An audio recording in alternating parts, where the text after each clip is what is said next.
Thomas Cochrane, a name that still resonates in the corridors of naval history, was far from an ordinary sailor. Born into a world of rigid discipline and conventional tactics, Cochrane quickly distinguished himself as a commander with an insatiable appetite for risk and innovation. His career was a tapestry of daring exploits and clever strategies that often left his enemies bewildered and his superiors in awe, or sometimes in dismay. With an audacious spirit that defied the norms of his time, Cochrane carved out a legacy that made him both a hero and a controversial figure. A man whose life on the high seas became the stuff of legend. Cochrane's impact on naval warfare was nothing short of revolutionary. At a time when naval tactics were often predictable, he introduced a fresh perspective that transformed the art of naval combat. His willingness to embrace unconventional methods, such as the use of fire ships to disrupt enemy lines, or daring nighttime raids on anchored fleets, showcased a level of ingenuity that was ahead of his time. These strategies not only led to stunning victories against far superior forces, but also shifted the paradigm of naval engagements, encouraging commanders to think beyond traditional battle formations and tactics. Cochrane's actions demonstrated that audacity and cleverness could outmatch sheer numbers and firepower, a lesson that rippled through the naval world and beyond. But Cochrane's influence extended far beyond the battles he fought. His life, full of dramatic twists and turns, provided rich material for literature and popular culture. The bold exploits of characters like Horatio Hornblower and Jack Aubrey, beloved by readers for their intelligence, bravery, and occasional disregard for authority, were directly inspired by Cochrane's own adventures. These fictional heroes mirrored his complexity, brilliant yet rebellious, fearless yet often at odds with the establishment. Through them, Cochrane's spirit lives on, continuing to captivate audiences with tales of high seas adventure, moral dilemmas, and the eternal clash between duty and personal honour. In this way, his legacy not only shaped naval history, but also helped define the genre of maritime fiction, ensuring that his influence would be felt long after his own time. As we embark on this journey through the life of Thomas Cochrane, we will uncover the many layers that made him a remarkable figure. This video will guide you through the significant events that marked his career, from his early days as a young naval officer eager to prove himself, to the spectacular feats that earned him both acclaim and notoriety. We will explore the controversies that shadowed him, the challenges he faced, and the relentless spirit that kept him pushing the boundaries of what was possible. By delving into his story, I aim to provide a detailed understanding of how Cochrane's innovative mind and fearless nature forever changed the landscape of naval warfare and influenced future generations. Before we continue, I want to welcome you all to ASMR History Hub, where I bring history to life in a unique and relaxing way. To all my returning viewers, your ongoing support means the world to me, and I hope you enjoy today's video. For all my new viewers, welcome to the channel. I hope you find something you enjoy and can relax and learn along the way. If you haven't already, make sure to subscribe so you don't miss out on my daily videos. I have some big plans that I'm working on for this channel, the main one being a complete revamp of my background imagery. Currently I use images, but soon I will have a video video of myself, so get excited for that.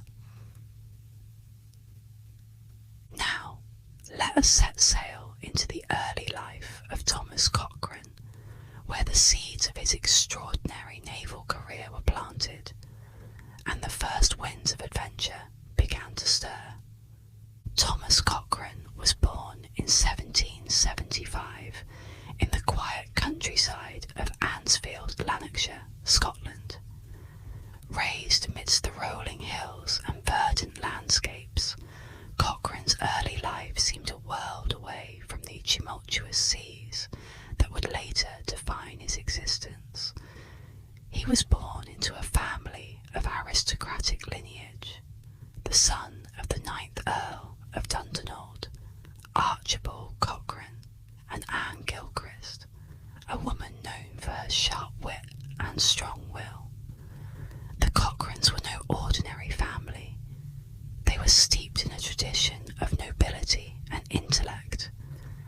This lineage would prove to be both a blessing and a burden for young Thomas, as the weight of his heritage would often clash with his fiercely independent nature. From a young age, Cochrane was exposed to the ideas and responsibilities that came with his family name, which played a significant role in shaping his ambitions and character. Growing up in this intellectually stimulating environment, Cochrane was deeply influenced by his father's passion for science and innovation. Archibald Cochrane, a man of boundless curiosity, often filled their home with experiments and inventions, hoping to unlock the secrets of the natural world. This exposure to scientific inquiry sparked an early fascination in Thomas, not just for the workings of the world around him, but for the spirit of adventure and discovery that came with it. However, it was not just the wonders of science that captured his imagination. Tales of distant lands and sea voyages filled his childhood, fueling a yearning for exploration. The stories of his ancestors, many of whom were distinguished in military service, combined with the proximity of the Scottish coastline, stirred within him a longing for the sea, a vast, uncharted world of mystery and possibility waiting just beyond the horizon.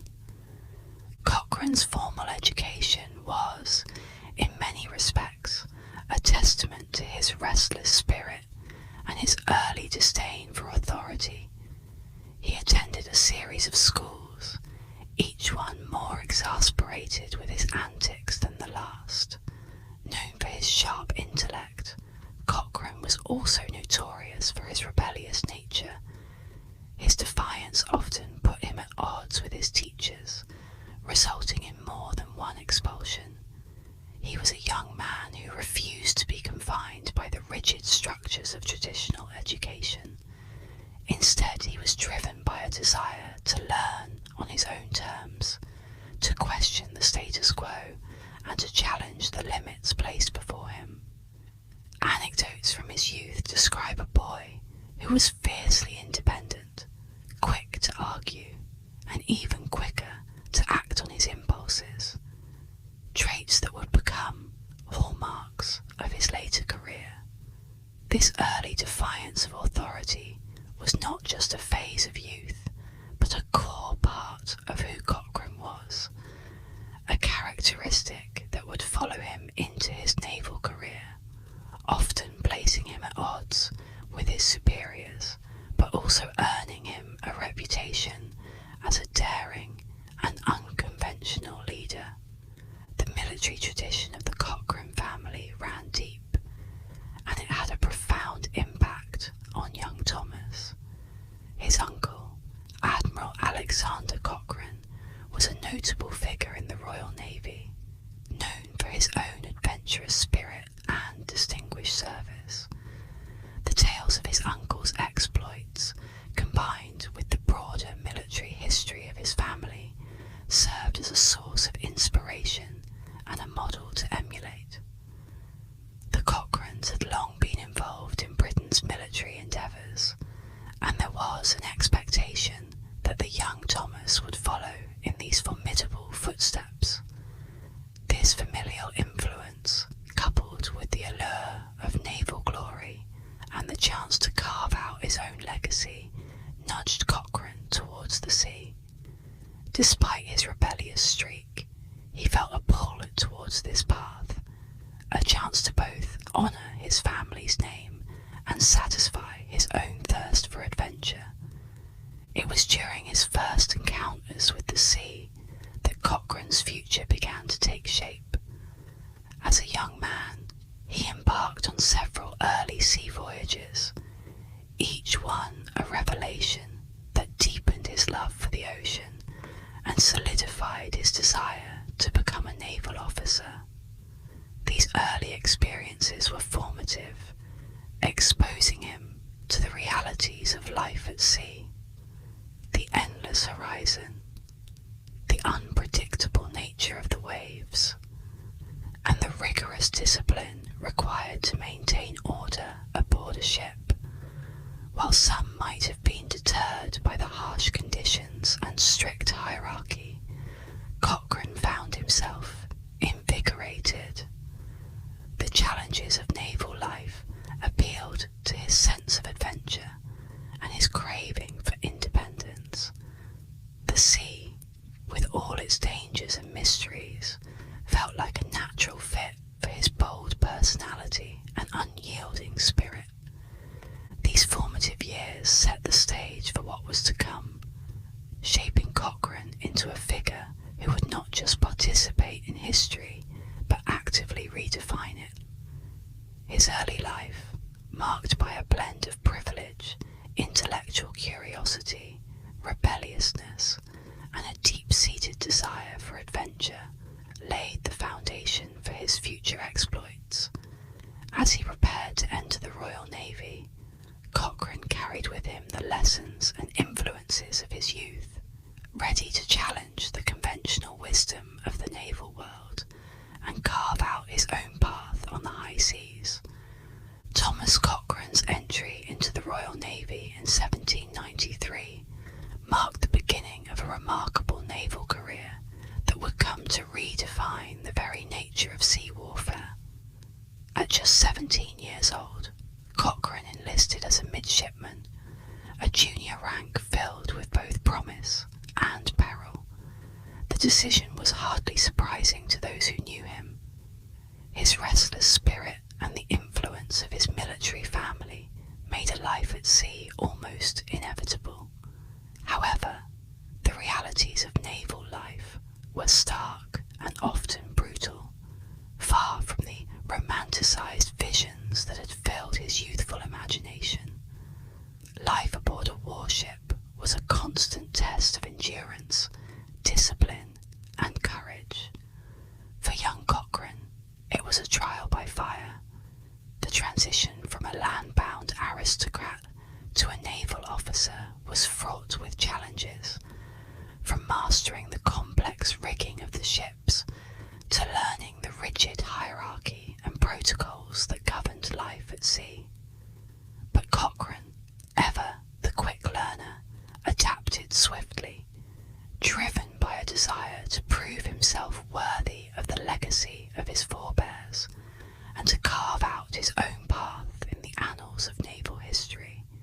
Cochrane's early years in the Royal Navy were a period of intense learning and growth, serving on various ships that took him across the rough waters of the Atlantic and into the heart of naval conflict.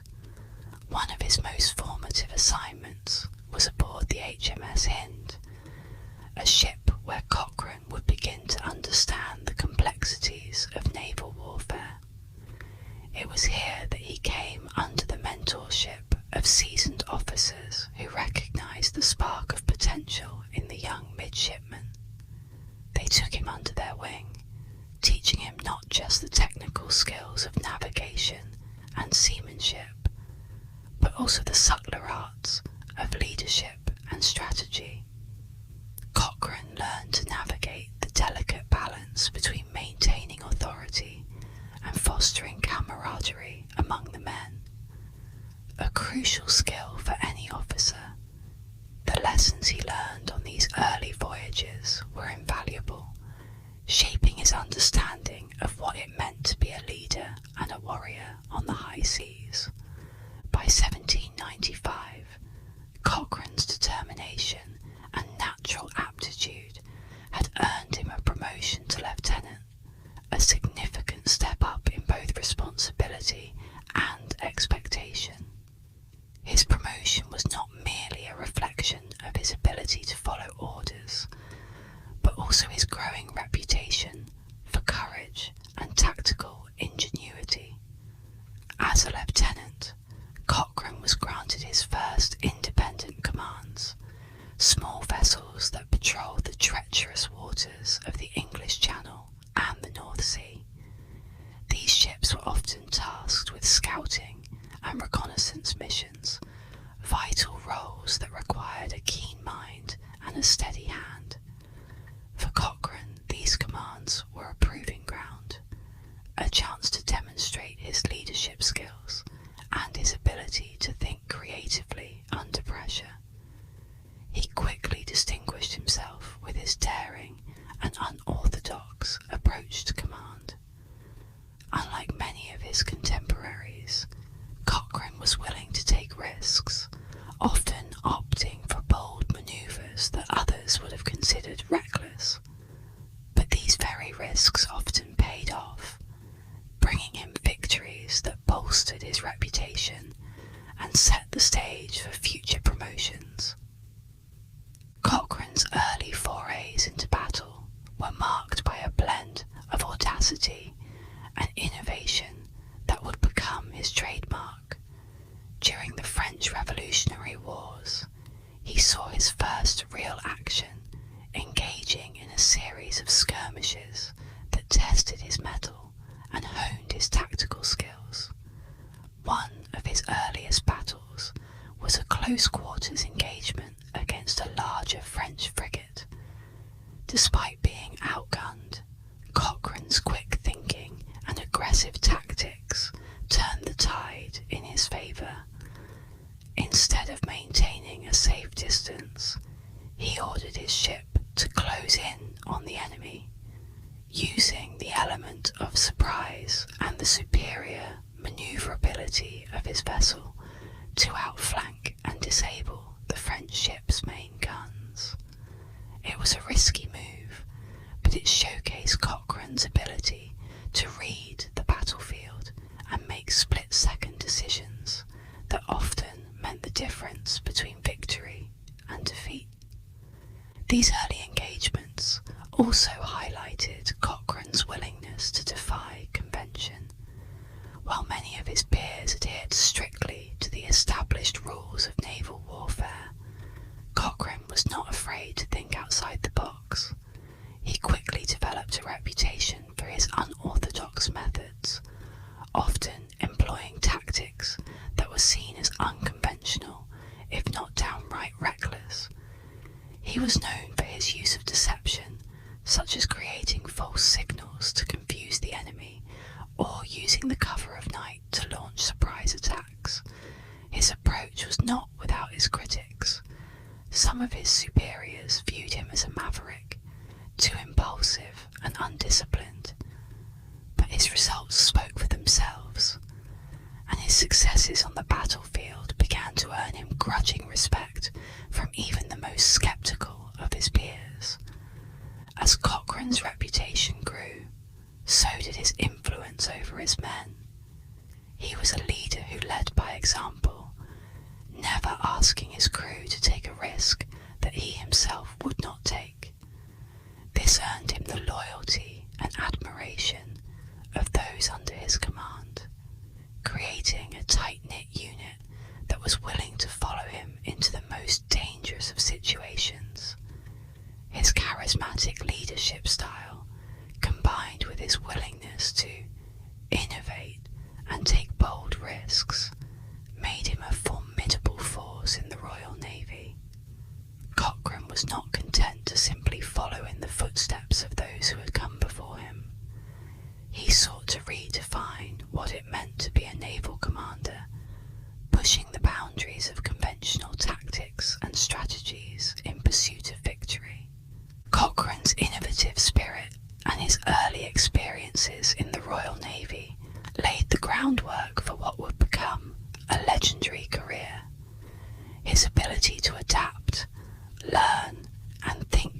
creatively under pressure set him apart from his contemporaries and foreshadowed the extraordinary feats he would go on to accomplish.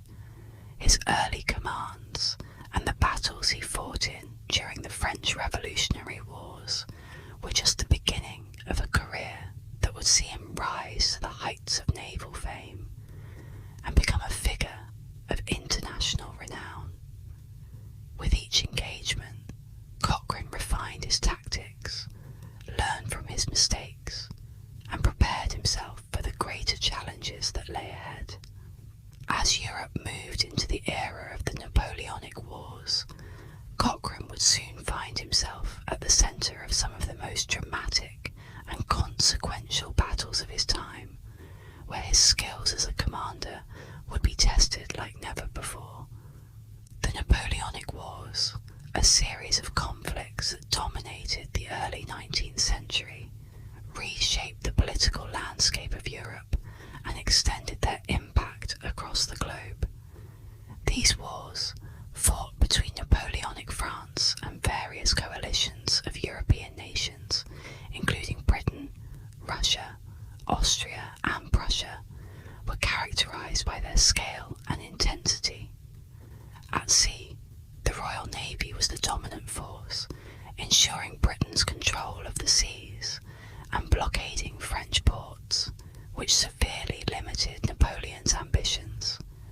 It was within this context of intense naval warfare that Thomas Cochrane, a young but ambitious officer, emerged as one of the most daring and unconventional naval commanders of his time. His entry into the Napoleonic Wars was marked by a relentless drive to disrupt the enemy and a boldness that often defied the expectations of naval warfare. Cochrane's command of the HMS Speedy was one of the most extraordinary chapters of his career and a testament to his ingenuity and audacity.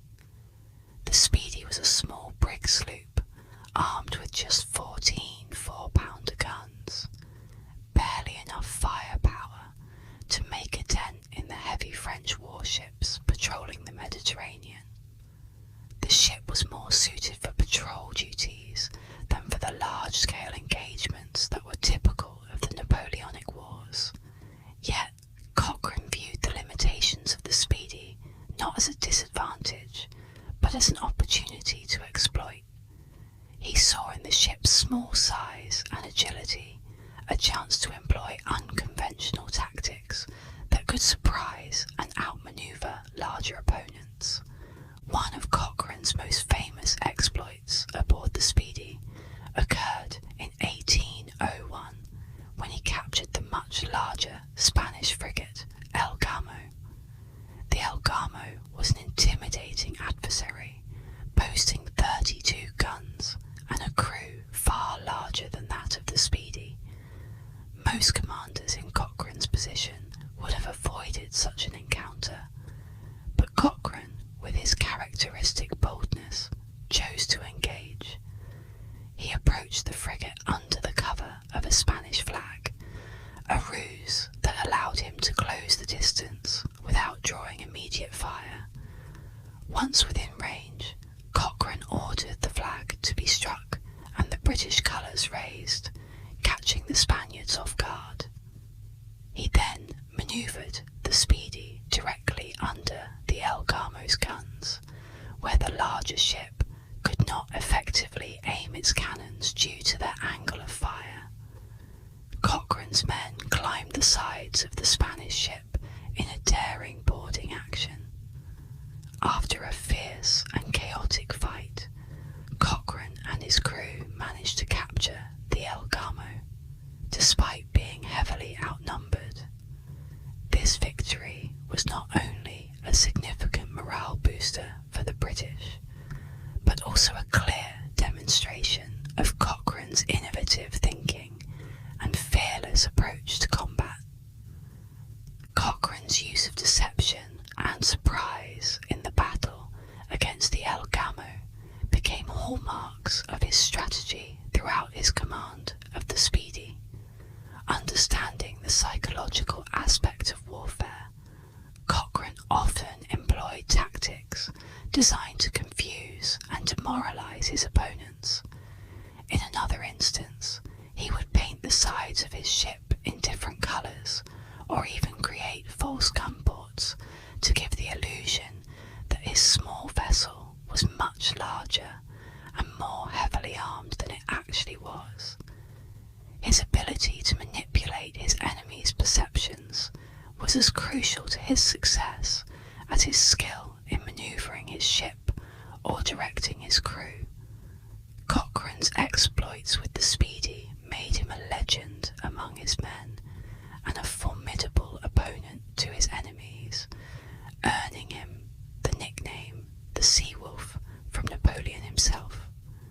After his successful tenure with the Speedy, Cochrane was promoted and given command of HMS Pallas, a larger and more heavily armed frigate.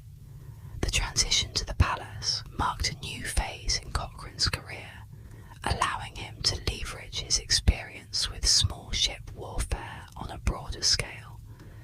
The Pallas was well suited for coastal raids and other hit-and-run tactics that had become Cochrane's signature. With this new command, Cochrane continued his strategy of aggressive engagements, focusing on the destruction of enemy shipping and the disruption of French supply lines along the coast. Cochrane's time on the Pallas was marked by a series of bold coastal raids, where he employed the same principles of speed, surprise, and deception that had brought him success with the Speedy. He led several cutting-out expeditions, a type of naval raid where small boats would sneak into harbours at night to capture or destroy enemy vessels. These operations required not only precise timing and coordination, but also nerves of steel. One notable raid involved a daring nighttime attack on a French convoy anchored in a well-guarded harbour. Cochrane's men, rowing silently through the darkness, managed to board and set fire to several enemy ships before slipping away into the night, leaving chaos in their wake. These raids were highly effective in disrupting French coastal operations and sapping their morale, as no ship or harbour seemed safe from Cochrane's reach. In addition to these raids, Cochrane's Pallas also engaged in direct confrontations with enemy vessels, often using unorthodox tactics to outfight his adversaries. In one encounter, he lured a French frigate into a chase, carefully manoeuvring his ship to maintain the appearance of retreat. Once he had drawn the enemy into a favourable position, Cochrane turned the Pallas about and unleashed a devastating broadside, catching the French off guard and leading to a swift victory. These engagements showcased Cochrane's ability to think several steps ahead of his opponents, always looking for ways to use their expectations against them. Cochrane's tenure with HMS Pallas further cemented his reputation as a daring and innovative naval commander. He proved time and again that he could take on superior forces and win through a combination of tactical brilliance, psychological warfare, and sheer audacity. His actions during this period of the Napoleonic Wars highlighted his unique approach to naval warfare, one that was driven by a desire to maximise the effectiveness of whatever resources were at his disposal.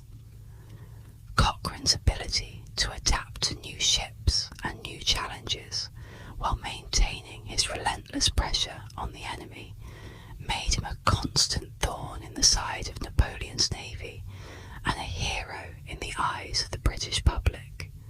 Thomas Cochrane's command of HMS Imperious marked one of the most remarkable phases of his career during the Napoleonic Wars. The Imperious, a powerful 38-gun frigate was a ship well suited to Cochrane's daring style of naval warfare, offering both speed and firepower. In Cochrane's hands, the Imperieuse became a scourge along the French coast, where he led a series of audacious raids that showcased his flair for unconventional tactics and his relentless pursuit of the enemy. One of the most significant episodes of Cochrane's command of the Imperieuse was the Basque Roads campaign of 1809. The French fleet had taken shelter in the Basque Roads, a series of shallow, well-protected anchorages along the western coast of France. The French believed they were safe from British attack due to the challenging waters and the heavy fortifications guarding the approaches. However, Cochrane saw this not as an obstacle, but as an opportunity to strike a decisive blow against Napoleon's navy. He proposed an audacious plan to launch a night attack using fire ships, vessels set ablaze and sent into the midst of the enemy fleet to sow panic and chaos. The plan was as risky as it was brilliant. Cochrane personally led the first fire ship into the roads, steering the burning vessel toward the anchored French ships before escaping in a small boat at the last possible moment. The inferno created by the fire ships threw the French into disarray. In the chaos, several French ships collided or ran aground, and the British fleet, taking advantage of the confusion, moved in to strike. The initial attack was a resounding success, with many French ships destroyed or incapacitated.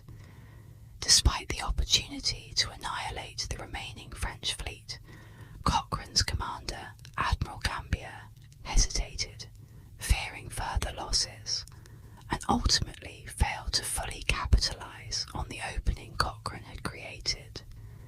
Nevertheless, the Basque Roads campaign stood as a testament to Cochrane's ability to blend audacity with strategic brilliance, using surprise and psychological warfare to achieve results that conventional tactics could not. Cochrane's innovative tactics and leadership style during his time commanding the Imperieuse set him apart from his contemporaries and earned him a reputation as one of the most formidable naval commanders of his age. He was known for his relentless energy, his readiness to take calculated risks, and his refusal to adhere strictly to conventional methods of warfare. Unlike many of his peers who followed traditional naval doctrines, Cochrane viewed each engagement as a new problem to solve, using creativity and deception as much as firepower to gain the upper hand. His leadership style was characterized by a close rapport with his men. He led by example, often putting himself in harm's way alongside his crew, which earned him their deep respect and loyalty. One of Cochrane's defining qualities was his ability to think several steps ahead of his adversaries, anticipating their moves and devising counter-strategies that often left them bewildered. He was a master of misdirection and deception, tactics that he honed during his many years at sea. For instance, during his raids along the French coast, Cochrane frequently used false signals and deceptive manoeuvres to confuse the enemy and draw them into traps. He would sometimes order his crew to dress in different uniforms, or create false gun ports on his ship to give the illusion of greater strength, or to disguise his intentions. These tactics, while unconventional, were highly effective, allowing Cochrane to punch far above his weight and inflict disproportionate damage on enemy forces. Cochrane also had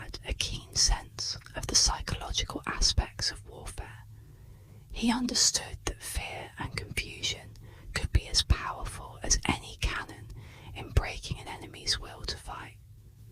His use of fire ships in the Basque Roads campaign is a prime example of this approach.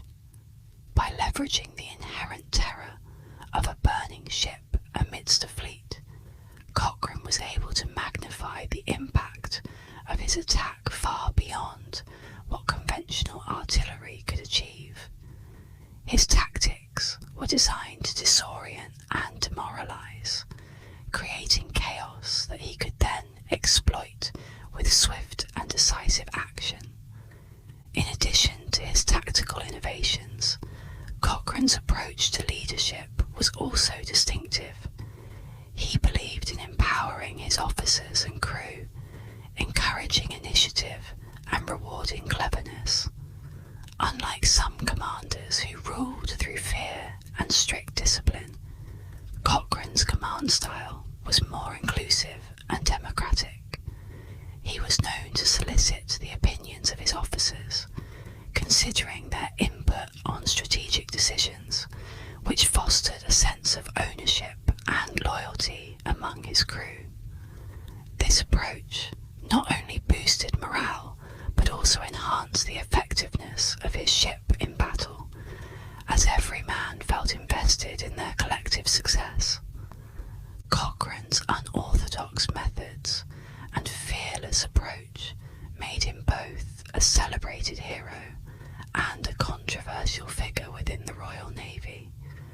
His willingness to challenge conventional wisdom and his relentless drive for innovation were often at odds with the more conservative elements of the naval establishment, who viewed him as a maverick, a talented but unruly officer whose methods, while effective, were seen as unpredictable and even reckless. Yet it was precisely this blend of boldness and brilliance that enabled Cochrane to achieve the extraordinary feats for which he is remembered. As Cochrane continued to rise in prominence, his fearless approach to both naval warfare and life would soon bring him into conflict with powerful forces off the battlefield. The qualities that made him a formidable commander would also lead him into the most challenging and controversial chapter of his career. A chapter marked by accusations, a sensational trial, and a dramatic fall from grace that would forever alter his life and legacy. The life of Thomas Cochrane was never short of drama, both on and off the battlefield. While his daring exploits during the Napoleonic Wars made him a hero in the eyes of many, his career was also marred by controversies that would eventually overshadow his military achievements. Known for his fiery temper and disdain for authority, Cochrane often found himself at odds with his naval superiors, challenging the status quo and making powerful enemies in the process. Cochrane's rebellious nature frequently led him into direct conflict with the Admiralty, where his willingness to criticize incompetence and corruption made him a frequent target of official reprimand. But it was not just his confrontational style that led to controversy. Cochrane's involvement in financial scandals, fueled by his enemies' desire to bring him down, would ultimately culminate in an affair so explosive that it brought his once illustrious career to a shocking and dramatic end. These controversies marked a turning point, transforming Cochrane from a celebrated war hero into one of the most contentious figures of his time. The most infamous of these scandals was the Great Stock Exchange fraud of 1814, a scheme so audacious that it shook the foundations of London's financial world and cast a long shadow over Cochrane's legacy. In the spring of that year, false reports began to circulate that Napoleon had been defeated and killed Russian army, causing a frenzy on the London Stock Exchange. This fabricated news, supported by forged documents and a mysterious man in a French officer's uniform who appeared at the Stock Exchange, claiming to be a messenger of peace, led to a dramatic surge in government securities. Those who were privy to the false information, including Cochrane's uncle and several associates, sold their stocks at the peak of the market. When the truth was uncovered and the market crashed, suspicion quickly turned to Cochrane and his family due to their timely stock trades. Cochrane was implicated not because of direct evidence of his involvement in the planning of the fraud, but because of his familial connections and his proximity to the suspects. Cochrane's arrest and subsequent trial were nothing short of a public spectacle. The trial captivated the nation, with newspapers printing every detail and taverns buzzing with speculation.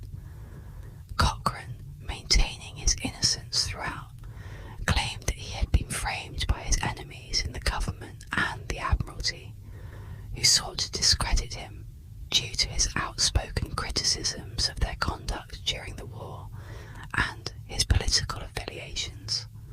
The proceedings were marred by irregularities.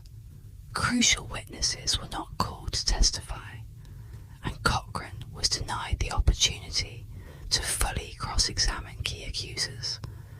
Despite his compelling defence, which highlighted the lack of concrete evidence against him, the jury, many of whom were allegedly handpicked by his political adversaries, found him guilty of fraud. The court-martial that followed was swift and severe, stripping Cochrane of his rank in the Royal Navy, his knighthood, and his honours. The sentence was a devastating blow to a man who had once been lauded as one of Britain's greatest naval heroes, reducing him from a figure of national pride to a disgraced outcast. The impact of the scandal on Cochrane's career and public image was profound. Once hailed as the sea wolf who had terrorised Napoleon's navy with his cunning tactics, he now found himself a disgraced figure, condemned by the establishment he had so often defied. His expulsion from the Royal Navy was more than a personal humiliation. It was a public shaming that reverberated throughout British society. The loss of his knighthood and the public removal of his name from the list of Knights of the Order of the Bath were particularly bitter blows, symbolising the total repudiation of his service and achievements.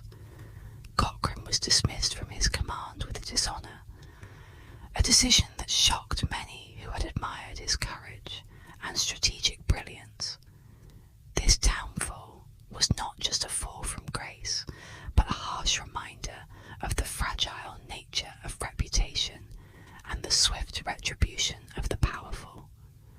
The expulsion from the Royal Navy was a pivotal moment in Cochrane's life, marking the end of his formal military career and stripping him of the honours he had fought so hard to earn.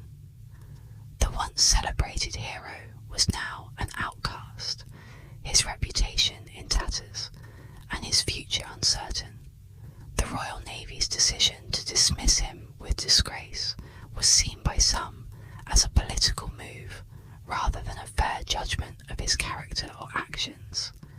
This harsh penalty not only reflected the Navy's desire to distance itself from scandal, but also the deep-seated enmity some held against Cochrane for his unorthodox methods and outspoken nature. In a poignant act of defiance, Cochrane refused to return his knighthood regalia to the Order of the Bath, symbolising his belief that the judgment against him was unjust.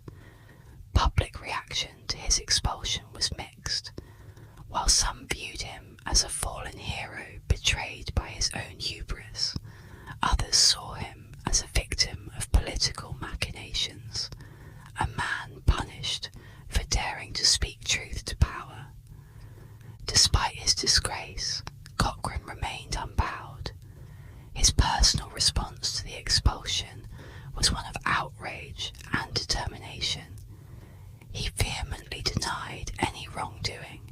asserting his innocence and decrying the court-martial as a sham orchestrated by his political enemies. He embarked on a campaign to restore his honour, writing letters to influential figures and the press, attempting to garner public support and clear his name. Cochrane's defiance in the face of such adversity won him the admiration of many, who saw in him a man who refused to be broken by the injustices he had suffered. However, the stain of the scandal would not easily wash away, and Cochrane was forced to look beyond the shores of Britain for a chance to rebuild his life and career. Turning his attention to politics, Cochrane embarked on a career as a Member of Parliament, using his platform to fight against the very corruption he believed had led to his downfall. Elected as a radical MP for Westminster, Cochrane became a vocal critic of government and naval administration, tirelessly campaigning for reform. His tenure in Parliament was marked by a series of impassioned speeches and proposals aimed at exposing and addressing abuses within the system. He championed the causes of accountability and transparency, calling for more stringent oversight of naval operations and greater protection for whistleblowers. His advocacy for reform was driven by a deep-seated belief in justice and fairness, reflecting his own experiences with the corrupt practices of his time. Despite his fervent efforts, Cochrane faced significant opposition from established political figures who viewed him as a disruptive force. His persistence in challenging the status quo made him a target of ridicule and criticism, but it also endeared him to those who were disillusioned with the government. Cochrane's determination to clear his name and his relentless pursuit of justice resonated with many who saw him as a symbol of resistance against corruption. His political career, though fraught with challenges, allowed him to channel his anger and disappointment into a crusade for reform, using his own story as a powerful example of the need for change. Cochrane's political endeavours demonstrated his resilience and his unwavering commitment to his principles, even in the face of personal and professional adversity. Despite his efforts to clear his name, the shadow of the stock exchange scandal continued to loom large over Cochrane's life. His appeals for a retrial were repeatedly denied, and the stigma of his conviction made it difficult for him to reclaim his former standing. However, Cochrane's relentless pursuit of justice and his refusal to be silenced spoke to his character and resilience.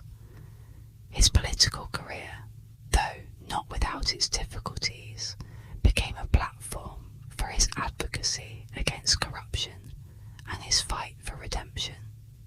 Yet, as his campaign for justice continued to face obstacles in Britain, Cochrane's journey took an unexpected turn, leading him away from his homeland and into a new chapter of adventure and intrigue on foreign shores, where he would once again seek to prove his worth and restore his honour. After his expulsion from the Royal Navy and his subsequent fall from grace, Thomas Cochrane faced an uncertain future. Stripped of his rank and honours, he found himself a man without a country in many respects, a hero turned outcast, denied the opportunity to serve the navy he had once loved so dearly. But Cochrane was never one to surrender easily to the whims of fate. Determined to continue his career at sea and driven by a desire to redeem his tarnished reputation, he made the bold decision to leave Britain and offer his services to foreign navies. This decision was as much about necessity as it was about ambition. Cochrane saw in the emerging South American republics a chance to fight for freedom and justice, values that had always driven him. More importantly, it offered him a stage on which to once again prove his worth as a naval commander and reclaim his legacy. Cochrane's first stop in his journey of exile was Chile, a young nation fighting to break free from Spanish colonial rule. In 1818, he accepted an offer to lead the nascent Chilean navy, drawn by the opportunity to bring his naval expertise to bear in a new theatre of war. Upon his arrival in Chile, Cochrane quickly set to work, transforming the disorganised and under-equipped fleet into a formidable fighting force. He applied the same energy and innovation that had marked his career in the Royal Navy, understanding that Chile's struggle for independence was as much a battle of will as it was of firepower. Cochrane saw himself not merely as a hired hand, but as a vital participant in a broader cause, one that mirrored his own fight against corruption and tyranny. Cochrane's impact on the Chilean War of Independence was immediate and profound. One of his first major actions was to blockade the port of Callao, a strategic move that cut off supplies and reinforcements to the Spanish forces. This blockade demonstrated Cochrane's understanding of naval warfare as a tool not just for battle, but for economic and psychological warfare as well. He knew that starving the enemy of resources could be just as effective as defeating them in open combat. His bold strategy paid off when Spanish ships, desperate for provisions, were forced to break the blockade, only to be captured or destroyed by Cochrane's well-prepared fleet. Perhaps his most famous victory in Chile came with the capture of Valdivia in 1820. The fortress of Valdivia was considered impregnable, heavily fortified and protected by numerous batteries and a treacherous coastline.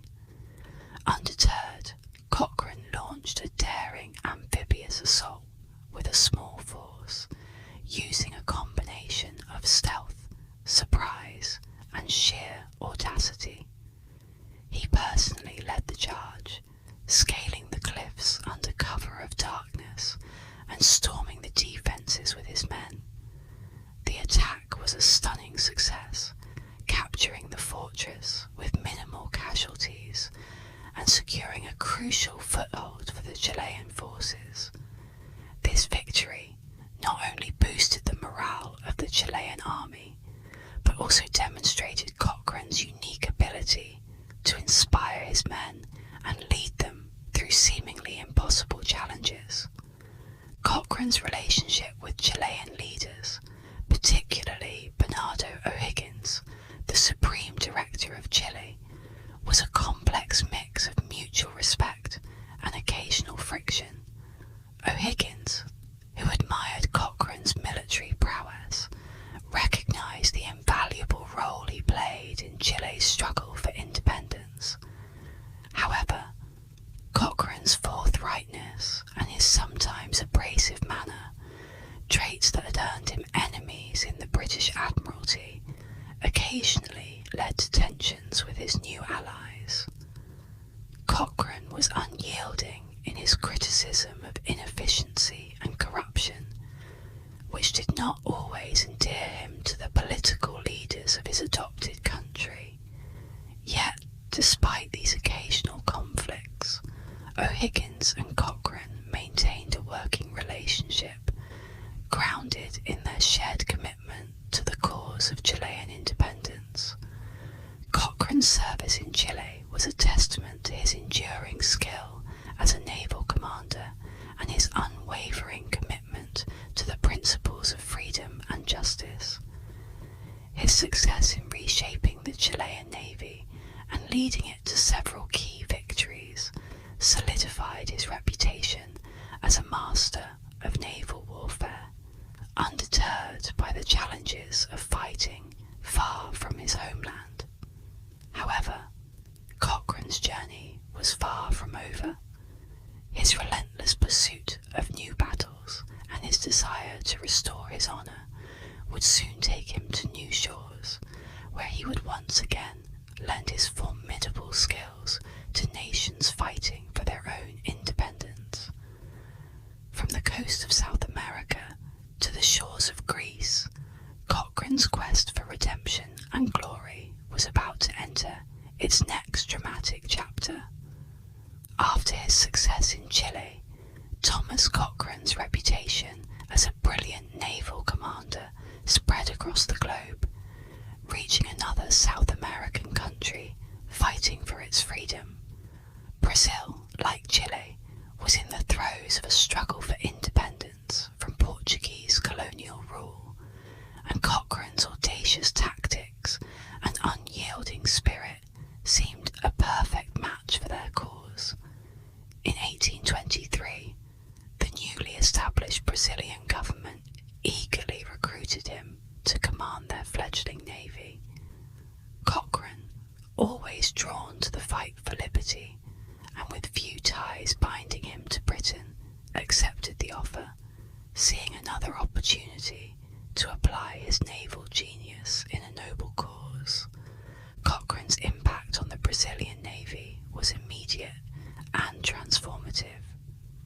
When he took command, the Brazilian fleet was a ragtag assembly of ships, inexperienced crews, and outdated strategies. With his characteristic energy and innovation, Cochrane set about moulding this motley force into a disciplined, effective fighting navy. His most significant contribution came during the campaign to liberate the northern provinces from Portuguese control. Cochrane employed a mix of bold, direct assaults and cunning psychological warfare to break the spirit of the Portuguese forces. One of his most notable victories was the blockade and capture of Maranhão, a stronghold where Portuguese resistance was particularly fierce. Cochrane cleverly used misinformation, spreading rumours of an overwhelming Brazilian force about to descend upon the city. The ruse worked. Without firing a shot, the Portuguese capitulated, believing they were hopelessly outnumbered. Following this, Cochrane set his sights on Bahia, another crucial port city under Portuguese control. The campaign was marked by a series of strategic blockades and harassing manoeuvres that prevented Portuguese ships from supplying their troops. Cochrane's use of speed and surprise in his attacks left the Portuguese fleet bewildered and demoralised. His daring actions forced the Portuguese to abandon Bahia altogether, a turning point in Brazil's struggle for independence. By the time Cochrane finished his service in Brazil, he had secured key victories that greatly contributed to the country's independence, cementing his status as a fearless leader who could turn the tide of war with his innovative tactics and relentless pursuit of victory. From Brazil, Cochrane's journey took him across the Atlantic to the tumultuous waters of the Aegean Sea, where Greece was fighting for its independence from the Ottoman Empire.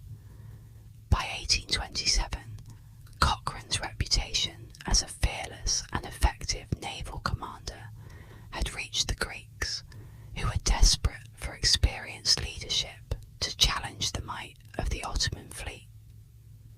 Cochrane, still eager for action and driven by a belief in the righteousness of the fight for independence, accepted the call to lead the Greek navy. However, his time in Greece would prove to be both challenging and disheartening, as the resources and discipline he had been able to rely on in South America was sorely lacking in the Greek theatre. Despite these challenges, his strategic acumen to the Greek cause, introducing new naval tactics that focused on mobility and surprise attacks. His arrival brought a much-needed boost to Greek morale, and he quickly set about organising the fleet, which was in disarray. One of his key actions was the attempted relief of the siege of the island fortress of Navarino, where he used his knowledge of guerrilla tactics at sea to harass and disrupt the Ottoman blockade. Although the full-scale relief attempt was ultimately unsuccessful due to internal divisions among the Greek leadership and a lack of coordination, Cochrane's presence and leadership galvanised the Greeks, introducing a new level of professionalism and daring to their naval operations. Cochrane's contributions to the Greek War of Independence, while less dramatic than his South American campaigns, nonetheless had a lasting impact. He pushed for greater unity among the Greek factions and emphasised the importance of a strong, centralised naval command.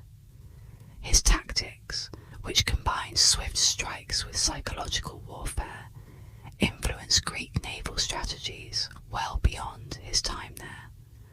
Though the political chaos and resource constraints frustrated his efforts to replicate his previous successes, Cochrane left a legacy of innovation and resilience that would help shape the future of the Greek Navy.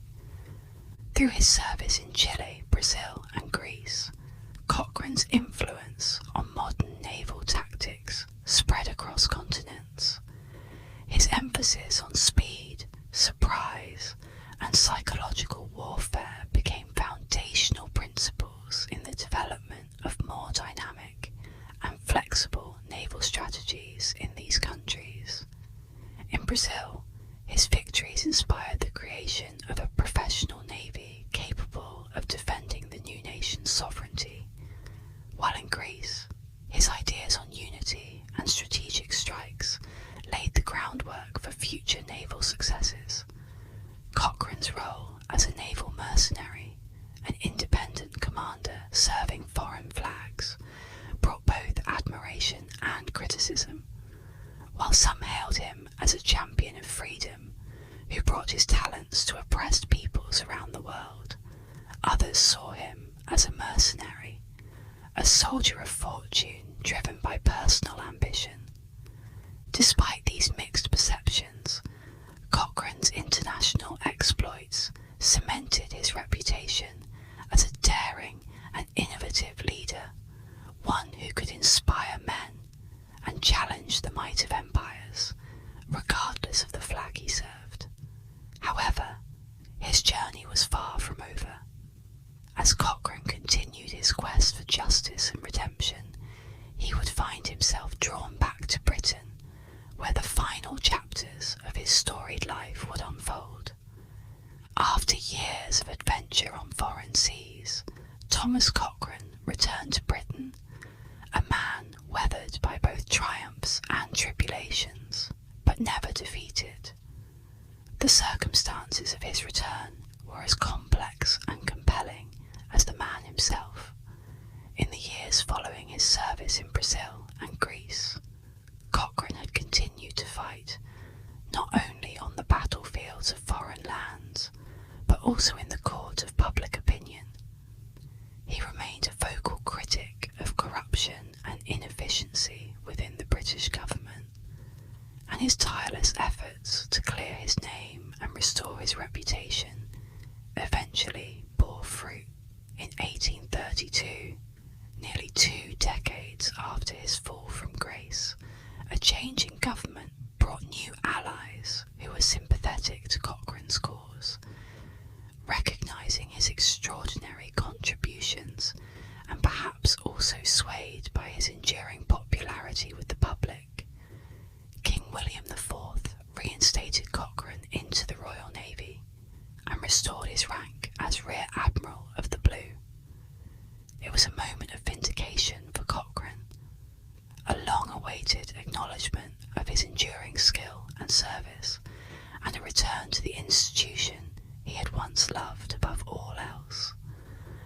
his honours restored, Cochrane did not rest on his laurels. Ever the innovator, he continued to push the boundaries of naval technology, keen to improve the tools and tactics of warfare that had defined so much of his life.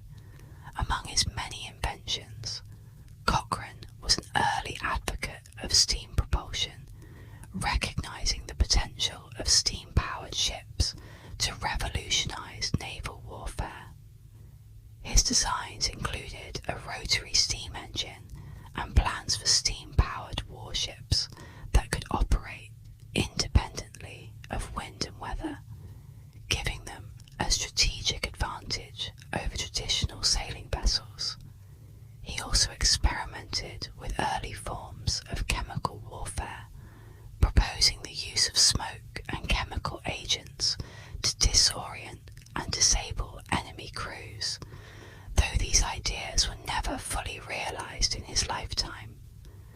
Cochrane's contributions to naval engineering were ahead of his time, showcasing his unyielding desire to innovate and improve upon existing technology.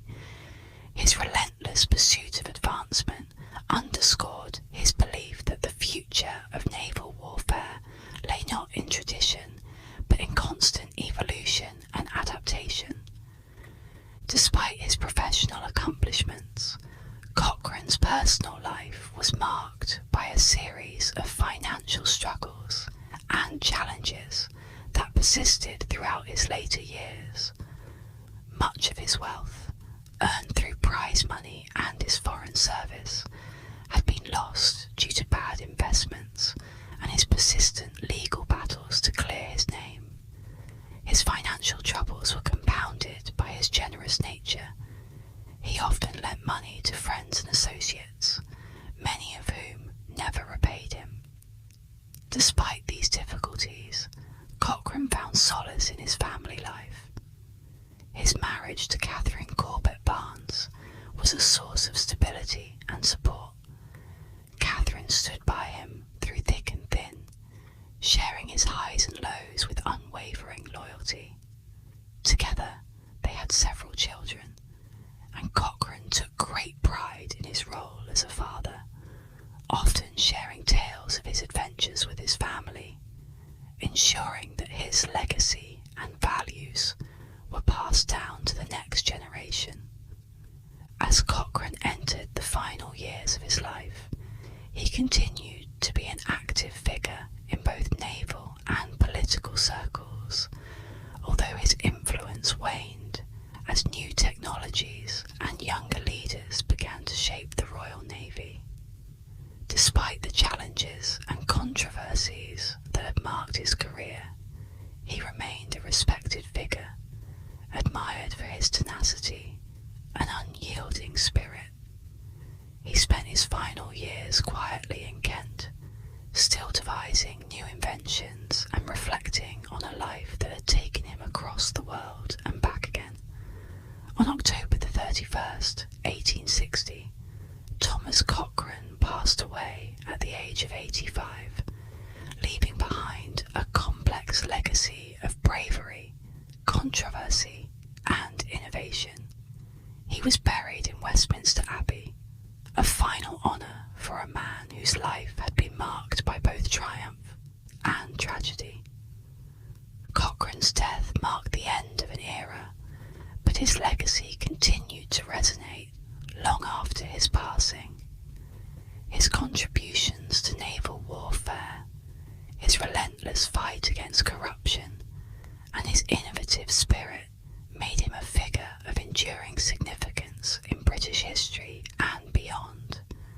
As the world moved towards modernity, Cochrane's life and career remained a testament to the power of determination, courage, and the belief that one person could indeed make a difference, even against the greatest of odds.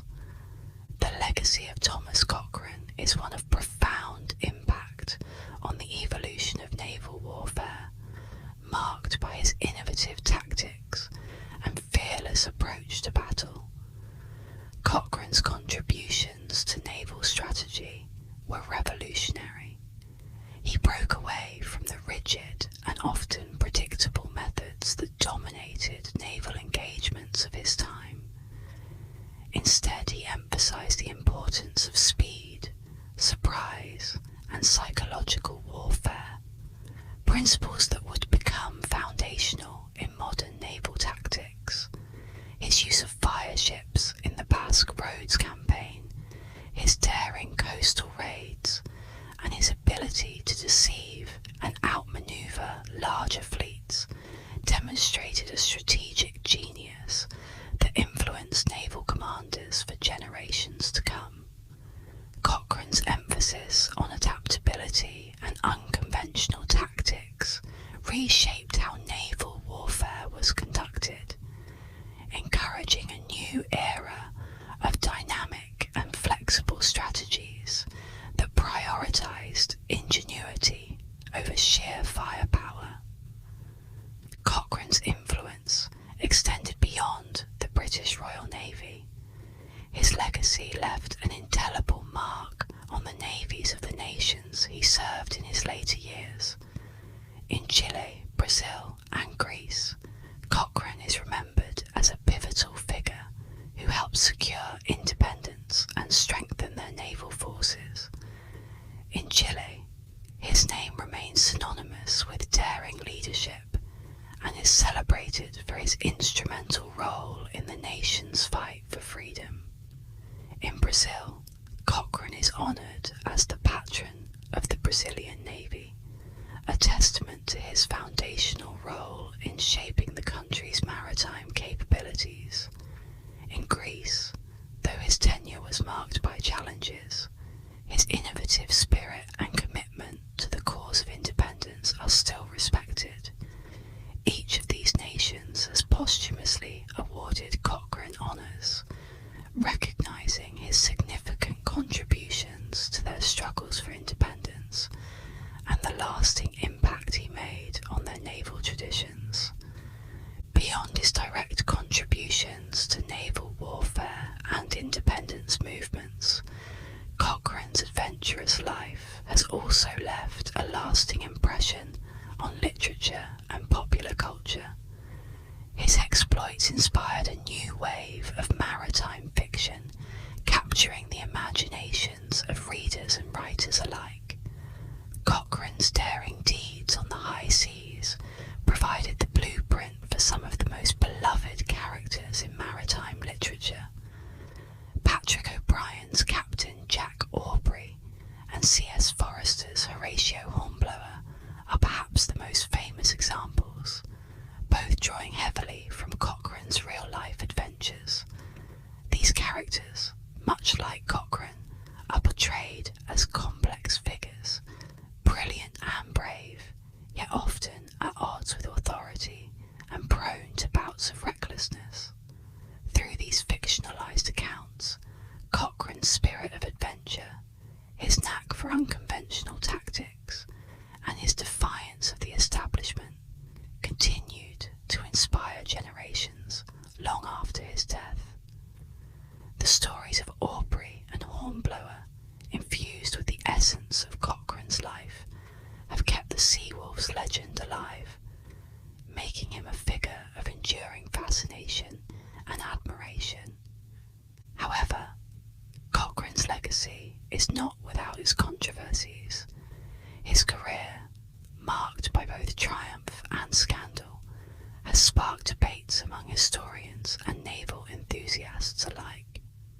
Some view Cochrane as a misunderstood hero, a man whose brilliance and dedication to justice were often overshadowed by his brashness and unwillingness to conform to the norms of his time. Others see him as a more complex figure, a brilliant but flawed leader whose career was marred by personal ambition and a tendency to clash with authority. His involvement in the Great Stock Exchange fraud, despite his later exoneration and reinstatement, left a permanent mark on his reputation, leading some to question whether his actions were always motivated by noble principles. precisely this duality that makes Cochrane such a compelling figure. He was a man of great contradictions, capable of both extraordinary heroism and controversial decisions.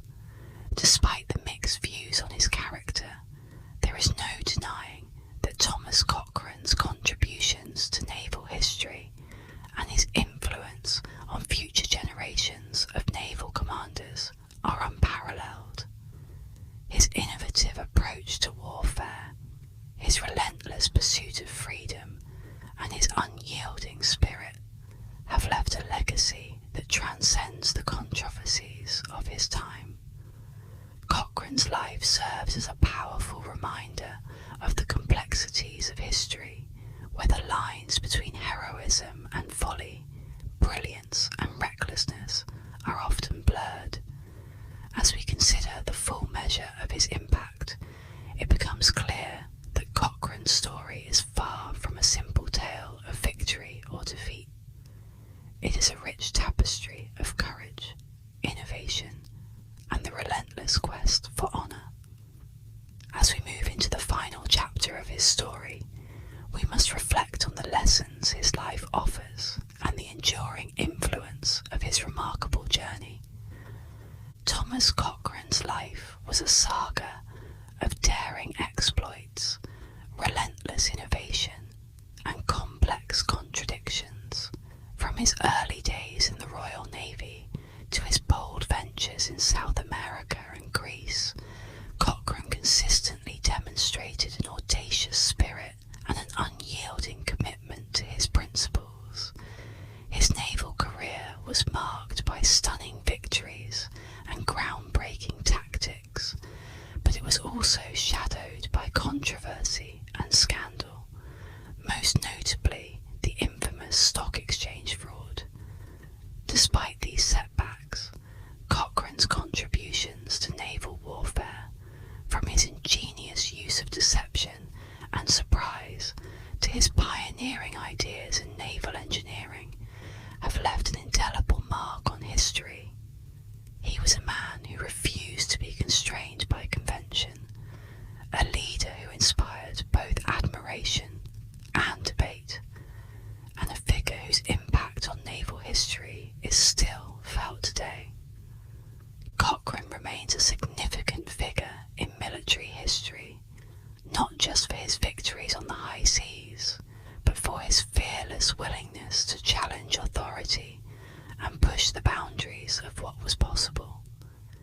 His legacy is a testament to the power of innovation and the courage to stand against the tide, qualities that continue to inspire naval officers and historians alike. For those intrigued by the complex interplay of heroism and controversy in his life, there is much more to explore. We encourage you to delve deeper into the life of this extraordinary man and discover the many facets of his fascinating journey, which serves as a reminder that history is often written by those who dare to defy the odds. If you enjoyed this deep dive into the life of Thomas Cochrane, please be sure to subscribe to the ASMR History Hub and hit the like button. By subscribing, you'll stay updated on all my future content, including more captivating stories of history's most intriguing figures. I have a lot of exciting videos in the pipeline, from the untold tales of lesser-known heroes to the intricate dynamics of famous battles. Your support helps me continue to bring history to life, and I'd love to hear from you. Thank you for joining me on this journey through the remarkable life of Thomas Cochrane. I appreciate your time and interest in exploring the rich tapestry of history with me here at the ASMR History Hub.